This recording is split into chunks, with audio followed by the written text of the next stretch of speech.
The Adventures of Sam Spade, Detective. Brought to you by Wild Root Cream Oil Hair Tonic, the non-alcoholic hair tonic that contains lanolin. Wild Root Cream Oil. Again and again, the choice of men who put good grooming first.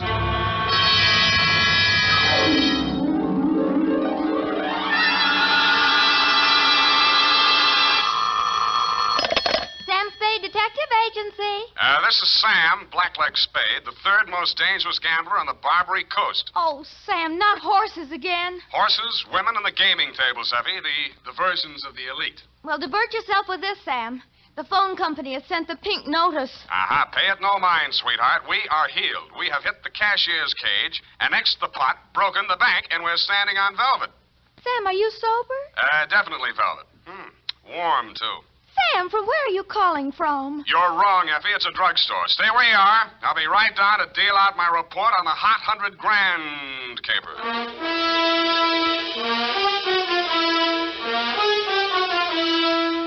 Dashiell Hammett, America's leading detective fiction writer and creator of Sam Spade, the hard-boiled private eye, and William Spier, radio's outstanding producer-director of mystery and crime drama, join their talents to make your hair stand on end with the Adventures of Sam Spade.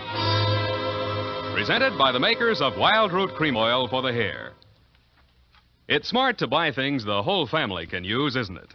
That's why I say it's smart to buy Wild Root Cream Oil Hair Tonic. To Mom, to Dad, to the children, Wild Root Cream Oil is really a friend indeed. Non-alcoholic Wild Root Cream Oil with lanolin grooms the hair neatly and naturally, relieves dryness, removes loose, ugly dandruff. I hope you have a big family-sized bottle of Wild Root Cream Oil in your home. Get Wild Root Cream Oil Hair Tonic. Again and again, the choice of men who put good grooming first. And now, with Howard Duff starring as Spade, Wild Root brings to the air the greatest private detective of them all in the Adventures of Sam Spade.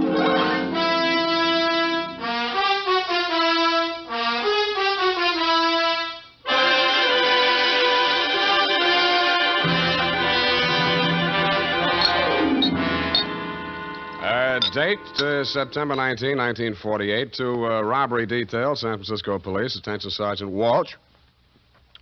From Samuel Spade, license number 1375596. Dear Joe, here's the rundown on that hot 100 grand. It started pleasantly enough when my secretary, Miss Effie Perrine, cute little mouse, eased into my private office, closed the door behind her, and leaned back against it with that air of pained resignation, which generally means there's a customer outside that she doesn't approve of, but that I'll see her anyway. It's up to you, Sam. She's very well dressed, and I imagine she can afford you. How do you deduce that? Well, she dropped her purse. I didn't get time to count it all, but there was a $100 bill on top. Well, sure in, Effie. Sam. Go ahead, say it. Oh, I don't know, Sam. Sometimes, well, does just money... No, that's one of the reasons I hire you. What's the matter with her? Nothing. That's just it, Sam. She's very good-looking, cultivated, and very kind and considerate. And she seems sincerely troubled. You mean her act is a little too good? I felt that too, Sam. Thanks, Angel. I'll keep that in mind. Tell her to come in. All right, Sam. Mr. Spade will see you, Mrs. Kilcourse. Thank you. Thank you for seeing me, Mr. Spade. My pleasure. Won't you sit down? Oh, thank you. I'm Lurene Kilcourse, Mr. Spade. It's about my husband, Leonard Kilcourse. Husband? Oh. We've only been married a short time. It was a quiet ceremony at the San Sidro Mission. Leonard didn't want to subject me to any publicity. The difference in our ages, you know? You mean you want me to keep it a secret? Oh, no, except for the newspapers, of course. Naturally, all of Leonard's friends know. Oh, he doesn't have many, from what I've heard. I've thought it strange, too, that such a prominent man should have such a small circle of acquaintances. I met him only a short time before I married him. He's been very kind and absolutely devoted to me, and I suppose I should feel ashamed of myself for coming to you. But there are so many things about him that are mysterious that sometimes I can't seem to find my handkerchief. Here. Kleenex. Oh, I'm sorry. Thank you. I take it you're not a San Francisco girl. No, I met him at a dude ranch. Well, maybe I can clear up some of your mysteries for free. The reason your husband doesn't have many friends is because they keep dropping dead. I don't understand you. Forget it. He's a big public servant. He's built a lot of sidewalks. The streets of this city are paved with his good intentions. His name is on 1,000 manhole covers. If the names of his former business associates land on headstones, it's nothing to me. I got my own racket. Well, what? I think my husband is paying blackmail to someone. Uh-huh. And upon what do you base your suspicions, Mrs. Kay? It started about a month ago. He began withdrawing large sums from our joint account. First, it was $10,000, then $20,000, and last week, $50,000. Mm-hmm. And this morning, he closed out the balance of the account, $100,000. Yeah, well, he's got it to spend, Mrs. Kilcourt. Well, I won't pretend the money doesn't interest me, but what's behind it, Mr. Spade? Each time he withdraws these cash sums, he leaves the house without a word to me, and sometimes doesn't return until dawn. My husband is not fond of nightlife, Mr. Spade. Only a desperate situation could induce him to leave the house after dark. Yeah, so I've heard. They say that's how he kept his health as long as he has. All right, you want me to trail him, find out what he does with the money. Just one question. Why'd you pick me for the job? Why, your reputation... That's is... local. You say you're new in San Francisco. Well, I do read the local papers. Your picture was in only 2 weeks ago. Yeah, well, that caper didn't help my reputation. I like your looks. A nice, honest face. A man I could trust. Well, I don't buy that. And I'm sentimental, too. Your picture reminded me of someone who was very dear to me. My brother.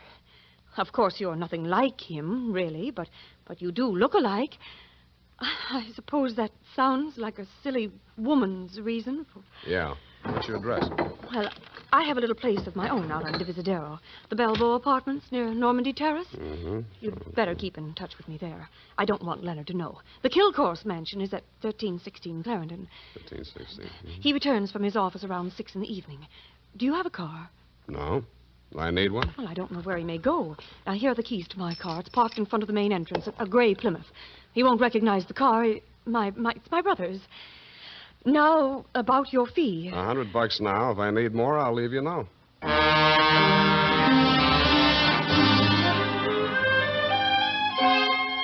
had an uneasy feeling I would need more.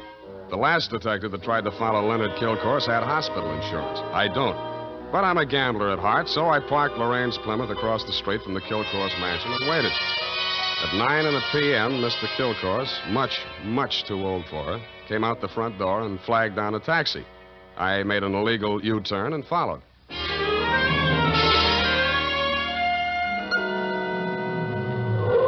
The trail ended across the Golden Gate Bridge in Marin County.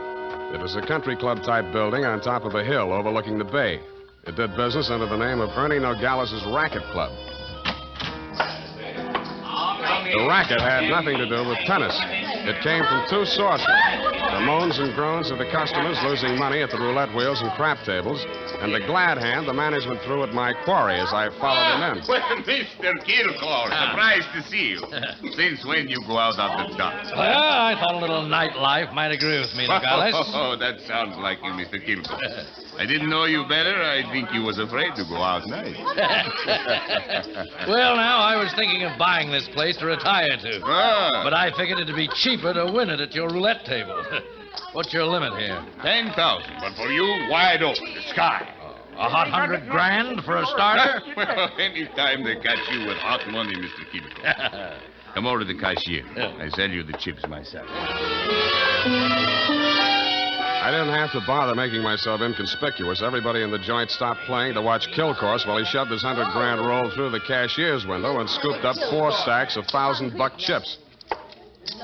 Make your bets, please. All right, you, spin that wheel. Huh? How much you got there? $25,000. Any objections? Is that okay, Mr. Nogales? Spin it, Joe. I'm covering through the table personally. Okay, sir. Around and round the little ball goes. 15 pays 15 and the red. Maybe next time, Mr. Kilcourse. Why don't you double up, play the red and the black? It's safer. I'll stay with the numbers. 50,000 on 15. There. Spin it. It's okay, Joe. I'm still covering. Well, it's your money, Mr. Nogales.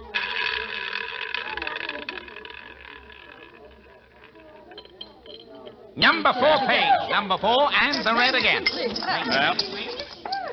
25 grand more on 15. Look, Mr. Kilcourse, go on, enjoy yourself. Take it off your income tax, but please spread them out a little there, those chips, huh? It looks bad for the house. What kind of a joint is this? Can't you cover the bets? Okay, Joe. He asked for it. Okay, sir.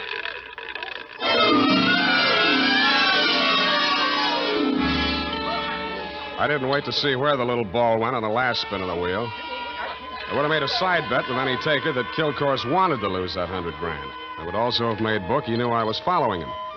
As I left the table and walked out of the club, I braced myself for what usually comes next. There would either be a dead body in the car or somebody would crease my noggin with a sap. But nothing happened. I switched on the headlights and stood in the glare of them for fully a minute, but nobody even shot at me. I flushed the shrubbery. No gunman. Checked the ignition wires. No booby traps. Driving back to town, I racked my brain for some way to bring them out into the open. I felt like a man with his life savings all on one number, waiting for the wheel to stop spinning, which wasn't far from the truth. Not much of a cliffhanger, but the best we could do this week.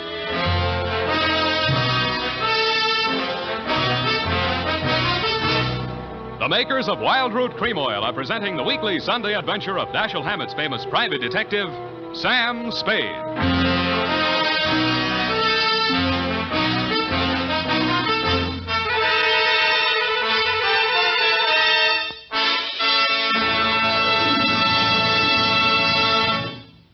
Now, here's important news on good grooming. If you want the well-groomed look that helps you get ahead, socially and on the job, listen.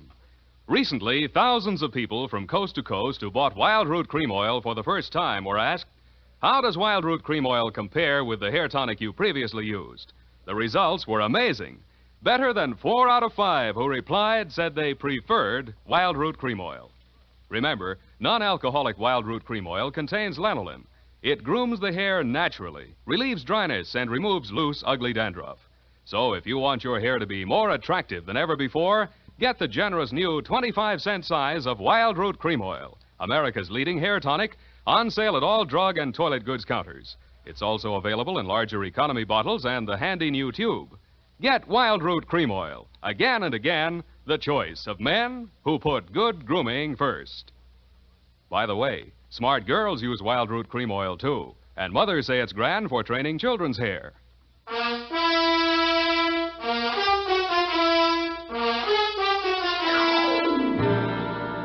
And now, back to the hot 100 grand caper. Tonight's adventure with Sam Spade.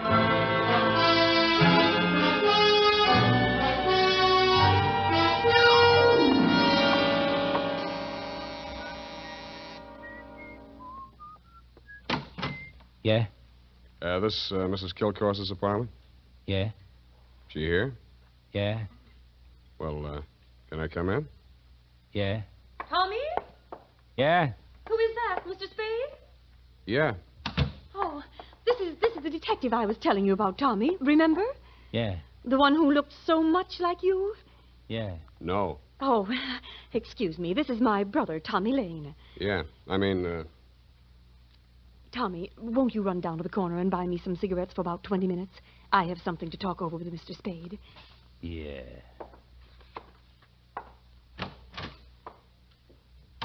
Nice boy, your brother. Small vocabulary, but big feet. Well, he's shy. Now, what did you find out about my husband, Mr. Spade? He dropped 100 grand in a gambling joint. Ernie Nogales' racket club. You know it? No, but I know Ernie Nogales. I knew him in Reno before I met Leonard. He lost his license there for running a crooked wheel. The way Kilcourse was playing tonight, that wheel didn't have to be crooked. He was trying to lose that 100 grand. But why? Why would he do a thing like that? One of two reasons. Either he's paying off to Nogales or he's paying off to somebody else, and Nogales is the go-between. Well, I don't believe it. Ernie is a crooked gambler, but he doesn't touch blackmail. And your husband isn't stupid enough to drop 100 grand in 3 turns of a wheel. Anyway, I'm not tangled with him and or the Ernie Nogales mob for $100 of your money or anybody else's. Here, take it. Well, and here are your car keys. No, wait, please. You can't desert me now. Why not? Well, I haven't told you everything. I'd hoped I wouldn't have to. About your brother? How did you know? The only place you get a green suntan is in a pokey. Besides, he acts kind of stir-crazy. Spent a little time in solitary, didn't he? He won't talk about it. But that's it, Sam.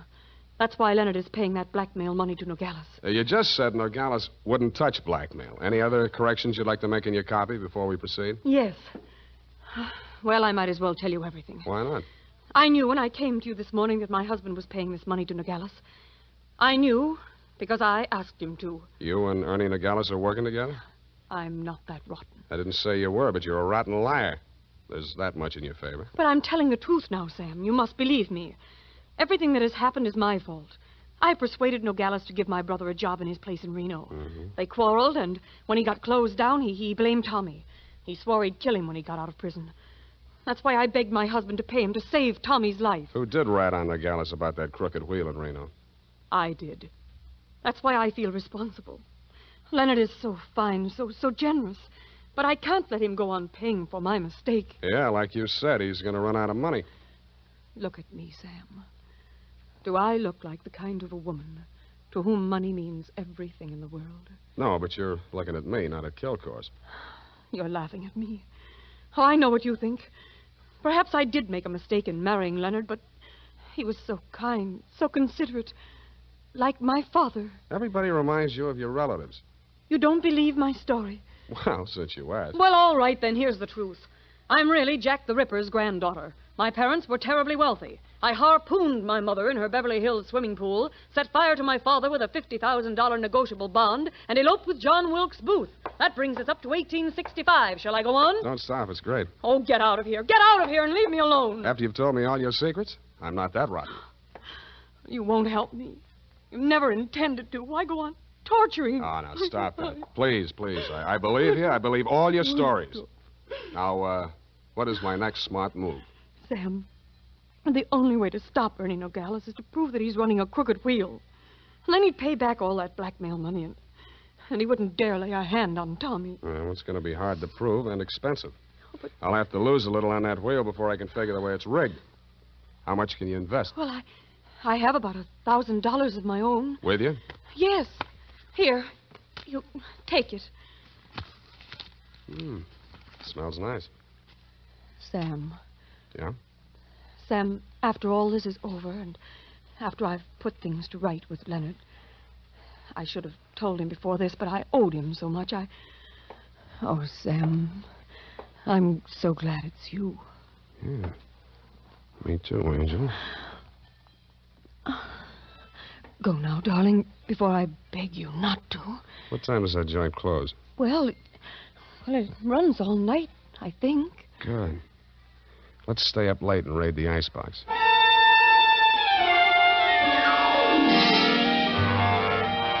Around 2 a.m., when I low-geared the Plymouth up the long, steep driveway to Ernie Nogales' racket club, backed into the parking space nearest the road with the car headed downhill for a quick getaway just in case, and I went in. The joint was still going full blast. I bought $500 worth of chips, swaggered over to the table where Kilcourse had dropped his $100,000, and nonchalantly flipped the blue chip onto the red. Appalachia bets, ladies and gentlemen. Make your game. Okay, that's all. Around and round the little ball goes. I didn't look to see where the little ball went. Most of the money was on red, so it was bound to turn up black. A red pays. What? Number 15. Place your bets, please. Make your game, ladies and gentlemen. Around and round it goes. The chips were spread around more the next turn, so I stacked 100 at the bottom of the 1 to 34 column. With a crooked wheel, my 100 made it the best bet to lose. And 19, and the red wins again. Hey! I plunked 500 down on number 5 and raked in 17,500. I left my original bet on the table. When the little ball fell into the pocket, I was $35,000 to the good from my point of view, but not from my clients. I doubled my bet and looked apprehensively around. There were no surly characters edging up behind me. In fact, the only surly character in sight was Ernie Nogales, and he looked happy. That didn't make much sense. When my bankroll got to $105,000, I played a hunch. I threw $5,000 of it back on the table and lost it. That made a kind of sense.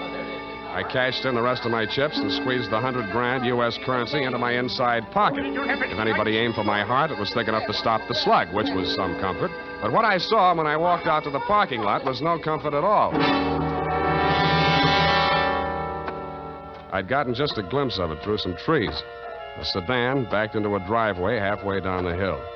It was blacked out except for 5 glowing cigar ends that showed through the windows. I could think of only one reason for 5 cigar smokers to be parked in that particular spot at that particular moment. The Plymouth was where I had parked it, pointing straight down the hill. I slammed the door but didn't get in. Then I listened. The car down the hill was getting ready, too.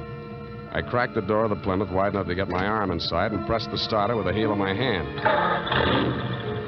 I switched on the lights, pushed the clutch with my left hand, used my right to shift it into low. Then I pulled the hand throttle out all the way and let it go.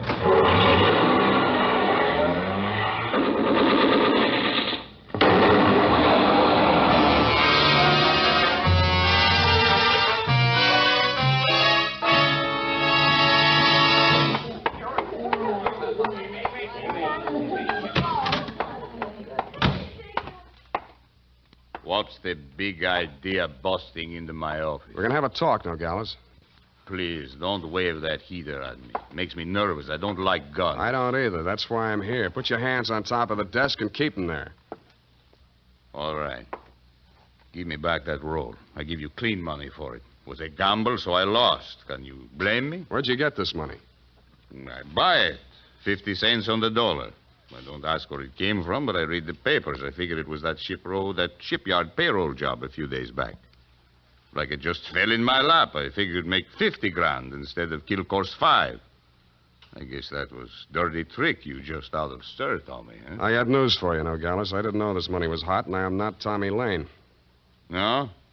Then what? Private Dick. Tommy's sister hired me to take the fall for him.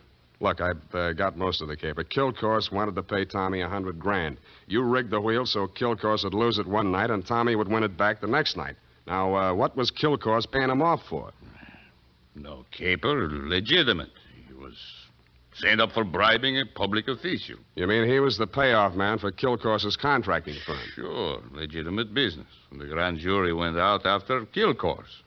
Tommy took the rap, that's all, for a price. Yeah, 100 grand.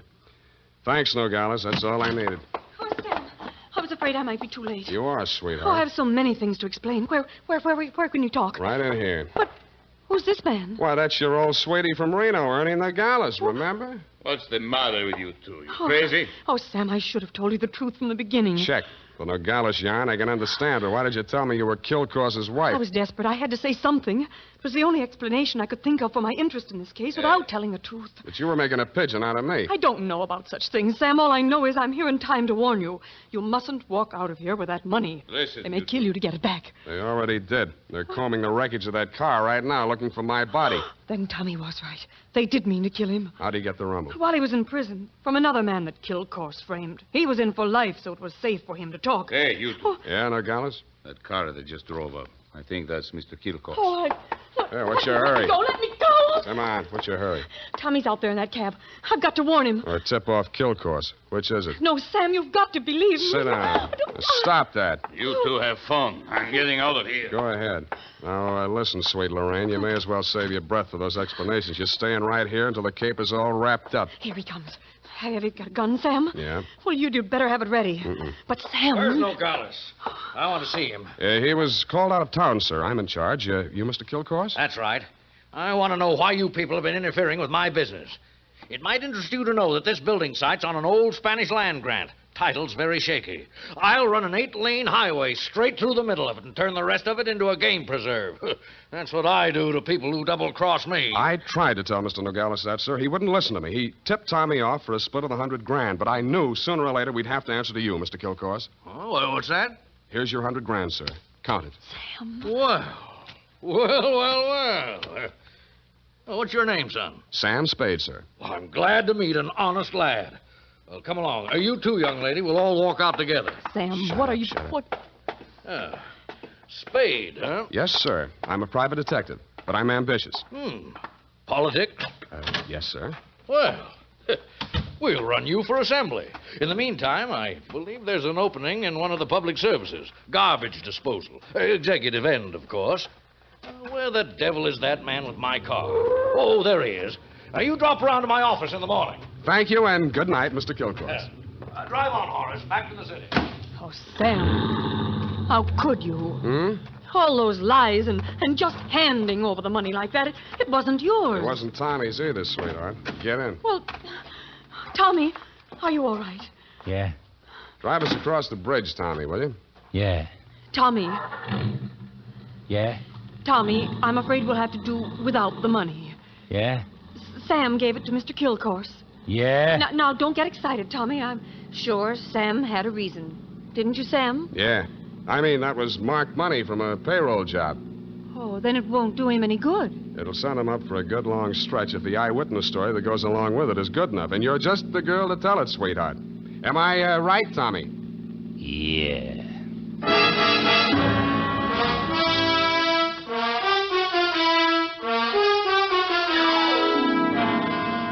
Period. End of report. Already? But Sam. Yeah? What happened? Who were the 5 men in the car, the ones who shot at that Plymouth in the mistaken belief that you were in it? Their names are of little account, Effie. Suffice it to say that Kilcourse pointed his pudgy finger at them in the hopes of keeping the charge of attempted murder out of his indictment. But I was too clever. I identified them. But, Sam, you didn't see anything but their cigars glowing in the darkness. Have you never heard of Sherlock Holmes' monograph on the 49 varieties of tobacco ash, you fool? Oh, but, Sam, Sherlock Holmes is only the segment of someone's imagination. He's a fictional detective. Well? You mean... Oh, Sam, you're tired. Yes, I am. It's affected your mind, winning all that money. Now, you just sit here and rest. All right. Think of the snowy mountaintops and blue skies. Mm-hmm. I'll just go and type this up. Snowy mountaintops. Winter sports yet. And now, listen to this. If you haven't yet tried Wild Root Cream Oil, the famous hair tonic that grooms your hair neatly and naturally, relieves dryness, and removes loose dandruff, then here's a wonderful way to get acquainted. Buy Wild Root Cream Oil in the new 25-cent size bottle at your drug or toilet goods counter. Also, ask your barber for a professional application of Wild Root Cream Oil Hair Tonic. Again and again, the choice of men who put good grooming first. Well,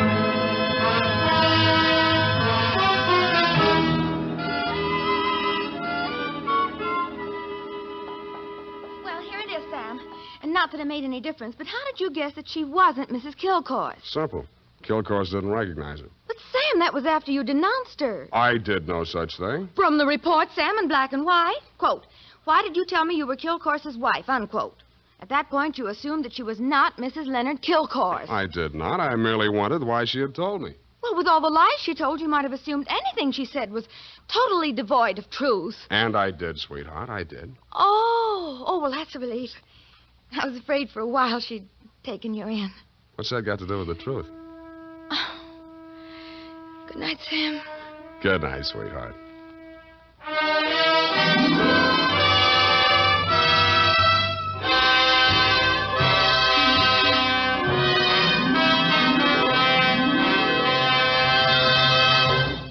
The Adventures of Sam Spade, Dashiell Hammett's famous private detective, are produced and directed by William Spier.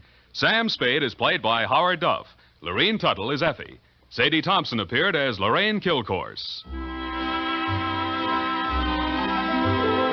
The Adventures of Sam Spade are written for radio by Bob Tallman and Gil Dowd. Musical direction by Lud Gluskin. Score composed by Renee Garrigang. Join us again next Sunday when author Dashiell Hammett and producer William Spier join forces for another adventure with Sam Spade. Brought to you by Wild Root Cream Oil. Again and again, the choice of men who put good grooming first. This is Dick Joy reminding you to... Get Wild Root Cream Oil, Charlie. It keeps your hair in trim. You see, it's non-alcoholic, Charlie. It's made with soothing lanolin. You better get Wild Root Cream Oil, Charlie. Start using it today. You'll find that you will have a tough time, Charlie. Keeping all the gals away. Hiya, Baldy. Get Wild Root right away. This is CBS, the Columbia Broadcasting System.